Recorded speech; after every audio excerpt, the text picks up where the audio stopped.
there, folks. I'm City Manager Michael Spurgeon, and thank you for joining us for another segment of Driving BA. It's a new segment that we're putting on to talk about road improvements all over our community. And joining me today is Assistant City Manager of Operations, Kenny Schwab. How you doing, Kenny? I'm doing great.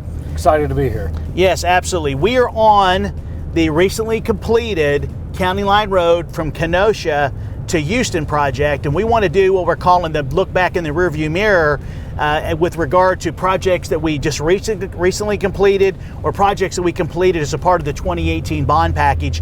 County Line Road, big project, long time project that was in our city. So tell us a little bit about it. Huge project. County Line is so important to our community because it's actually just south of the high school. It was a 2-lane road with a curved bridge. So the bridge actually curved out and came back in. Through the years, it's a dangerous intersection there with College, which was just south of the bridge.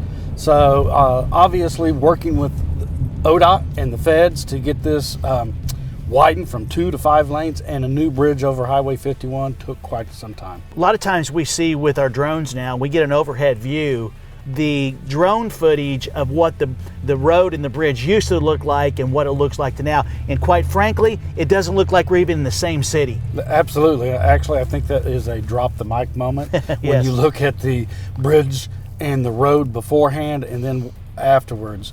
And we've talked about this before, Michael, that when you open up the roadway, remove all the trees, the canopy that's over roads and even a bridge, when you open it up, it does look completely different, like you're in a whole new city, just like you said. Talk about why the project took longer than normal and all the parties that were involved to make sure this came to fruition.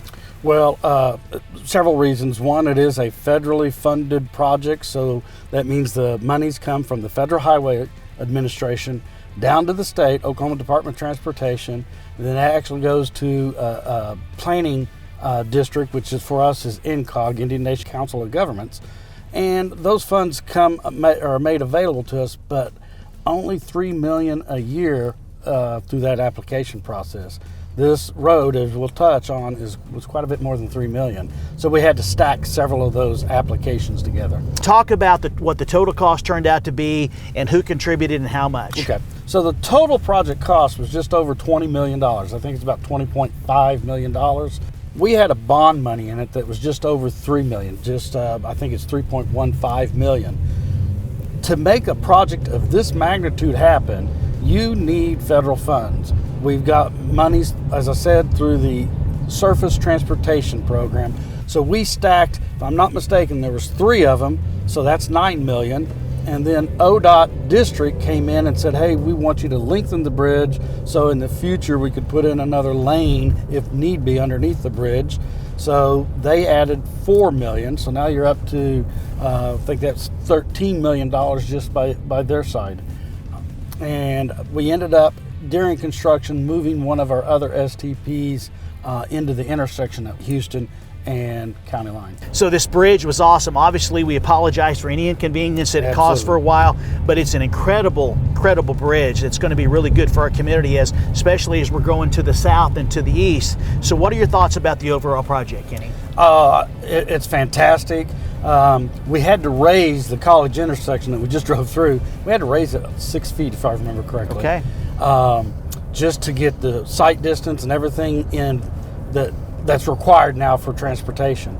And what people don't realize, the bus barn, the school bus barn is located just west of that intersection.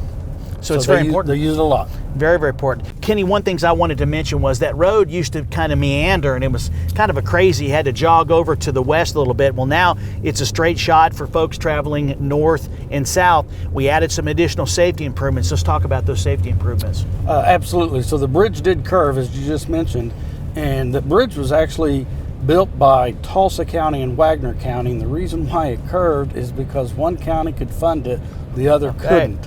That's what I was told, and it was built like in 1969, 1970 range. But that curve and how close College was to basically that intersection to the end of the bridge did create some turning movement problems and some challenges. Then also with the school being up on the north end, you could have traffic backed up with 2 lanes. So those improvements, by widening it and raising the bridge and raising the college intersection. You can see so much. You've got the line of sight, if you will.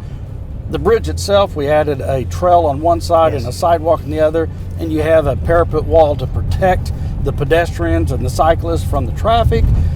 So a lot of thought was put into this, trying to make sure that all modes of transportation, not just vehicular, but cyclists and pedestrians, are safe at this location. All right, folks, that's about all the time we have for this edition of Driving BA. We took a look back in the rearview mirror of a great project that we just completed, County Line Road from Kenosha to Houston. We've got a lot of other great projects going on around the community. I will tell you, folks, we are so grateful that you supported the bond package of 2018. Yes. Look for more information about the upcoming 2026 bond package. There's going to be some great projects we're going to be talking about later in 2025, getting ready for April 7th of 2026. And as I like to say when I close out every video segment, I look forward to seeing you around town. And always remember, Broken Arrow is the city where opportunity lives.